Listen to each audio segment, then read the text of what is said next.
What's up guys, and welcome back to the Road to Nebula challenge on Call of Duty Black Ops 6 Zombies. Before we get into this video, could you guys please subscribe to my channel? We're aiming for 7,000 subscribers before we get to the Nebula camo. Thanks again to everyone who's been subscribing and liking and commenting on my videos. It really does mean a lot, and I'm grateful for your guys' support. Anyway, for today's weapon we are going to be focusing on the C9 submachine gun. Again, we're not high enough level unfortunately to finish off the assault rifles quite to get gold, so for now we're focusing on the submachine guns and then we'll go back to the assault rifles later down the line. But I have to say the C9 submachine gun does not disappoint. I had a lot of fun using this. I'd argue this is one of the easiest weapons to upgrade in the game. I've heard from some people this is one of the most powerful weapons in the game as well as a whole if you're playing for high rounds, and I could not agree more. This thing got me very far. I was getting well into the 30s on the games that I played to get the camo for. And yeah, it was a really fun experience if I'm completely honest with you. So if you want to go for an easy camo grind to start with, the C9 is definitely the weapon to choose along with the knife from my previous video. And yeah, let's go through the progress that I made and how I achieved what I achieved. So in the first game, as you can see here, I'm playing a bit of Liberty Falls, and to be quite honest with you, things are going pretty well so far. I've got a Pack-a-Punch tier 1, blue rarity and round 11, which I think is pretty impressive in my opinion. For these camo challenges, I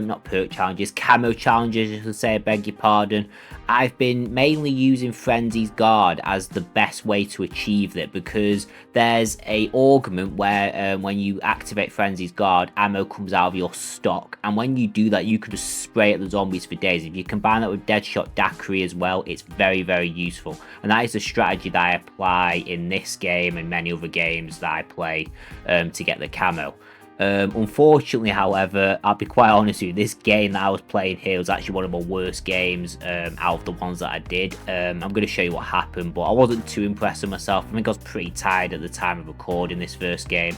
I did wake up later on, but I wasn't impressed with myself to say the least. I'm going to be completely honest with you here, I'm not sure what I was thinking with this. So I've already used one of my self revives because I went down even earlier in the game. Yeah, embarrassing I know. And I took myself to the roof for some reason, but in hindsight, this was an awful strategy. I used the zip line in the wrong direction because normally I train in the spawning area with my Frenzy Guard, Deadshot, Daiquiri, the whole shebang. Got the gun tier 3 and I'm actually pretty well set up as a whole. I mean, what's got all my perks I suppose, but I've got the setup ready in terms of pack-a-punching, and I just sort of lost focus of what I was doing. I was shooting the zombies, and to be fair, the headshots were rolling in pretty quickly, so the blings looked like they were on the up. I thought, you know what, I could pull this off, but then I thought, you know what, I'll get myself trapped. And this is exactly what happens in a second. Yep, I got myself trapped because I spent too much time shooting in one direction and not taking into account of the zombies that could come behind me.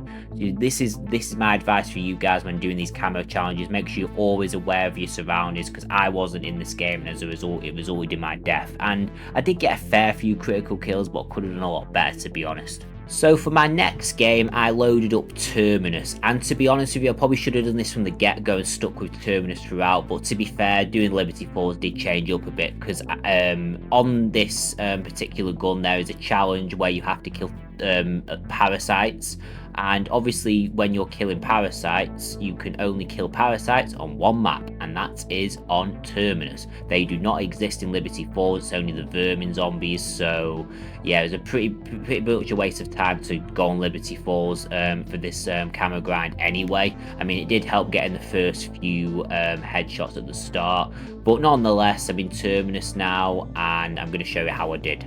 I'm going to admit something to you guys. This game went really well. I'm only around 17 at the moment, but I'm going to show you the result of this game in a second. But this gun was absolutely incredible for its ammo capacity in particular. I mean, it has so much ammo, and it's like an LMG almost, the amount of ammo that this weapon has. I've never seen an SMG like this in a while. Last time I've seen an SMG even close to this, well, probably better than this, I beg your pardon, was the PPSH. I mean, this is Very, very good gun. I mean, no wonder people said it's a good weapon for zombies. I completely understand why.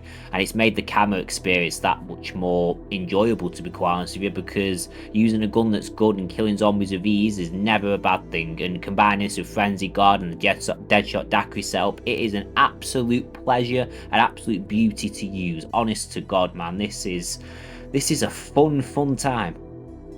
So things were going unbelievably well. Fast forward to round 25, I pack-a-punched the weapon to tier 3 legendary. I was still grinding out my critical kills, but I was very close to achieving all of them. I just got an extra reward for killing zombies with that particular machine gun, so more XP for me, I suppose. But I was having the time of my life with this weapon. I'm not even playing with it. It was so fun to use.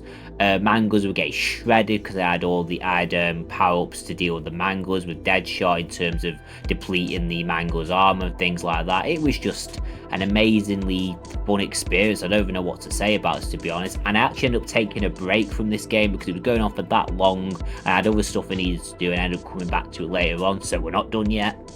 However, unfortunately, at round 33, this game did come to an end. I still think I did pretty well considering, but the issue with Black Ops 6 at the moment is the amount of boss spam. I don't know if you can see on screen here, there's like 2 to 3 amalgams, however you hell you say them at this point. There's like 5 mangles on the map. It's complete chaos, and dealing with them at round 30 plus is an extremely difficult task. I'm not happy with the fact that they've nerfed some of these weapons as well, because I believe the C9 used to be even more powerful, so I was really annoyed by that. But the problem with the amalgams is they grab you to death constantly all the time, and when there's multiple of them on the map, it's very hard to deal with.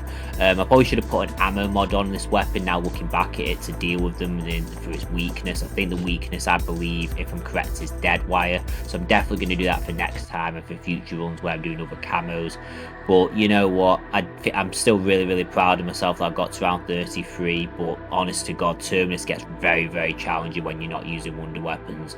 I just feel like the weapons at the moment on this game have been neglected severely compared to previous games. I mean, it's not Black Ops 1 anymore at the end of the day. We've got camo grinds now, and I really don't think the way where you're more or less forced to go to about round 30, there you go down. You're forced to go to about round 30, 35 maximum, then you sort of have to almost accept defeat because your gun doesn't do much justice. It's see, the C9 is really powerful, like I was praising it before, but it gets to a point where it just becomes really weak and everything just becomes a nightmare. And yeah, as you can see, I do die, which is really unfortunate, but you know what, we'd have to suck it up. And I did get all the headshots that I needed for this game, so I'm thinking of it that way, and I don't have much to go.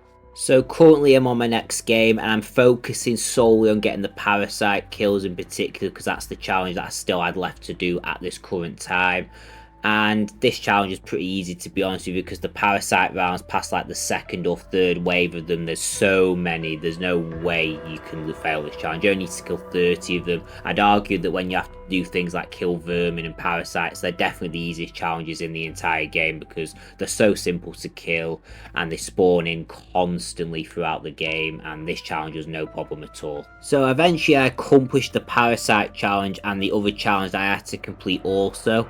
And yeah, things were going really well, and surprisingly enough, I was on round 24, so this took me longer than I've actually thought it did now looking back at the footage, but there's no issue. I was still having a really fun time with this weapon regardless. So I was focused on the last goal challenge on this, which was to get the 10 kills rapidly 15 times, which is, I think, is a very easy challenge. When you have Frenzy Guard, it means, look at this, you are shredding zombies for days. It's just so simple to do, really easy. You're shredding manglers up, no problem. I'm getting medal after medal after medal, headshot after headshot after headshot. It is, honestly, it's thrilling when you're using Frenzy Guard when you're doing this, and I don't, honestly, all I keep saying about this weapon is how fun it is to use, and I can't stress that enough. It really is. Then fast forward to round 27, boom, I get the Mystic Gold camo, and surprisingly enough, that took a lot longer than I thought it would with the rapid kills, but I suppose when you have to kill 15 sets of zombies 10 times quickly, it's actually quite a lot of zombies, and not that many zombies spawn on Black Ops 6 compared to previous zombies games as well, so obviously I took that into account. But to be fair, the rounds did fly by, so maybe I'm talking out of my backside, who knows at this point. But regardless, guys, I highly recommend using this weapon in a normal game as zombies zombies, alongside of course the wonder weapons of the maps that you're playing, because they're obviously the best weapons. But it's always good to have a secondary like that, and then end up getting a shotgun. I think I was just messing around at this point. But nonetheless, that was a really fun experience. Don't forget to like, comment, and subscribe, and I'll see you guys for the next video. Peace out.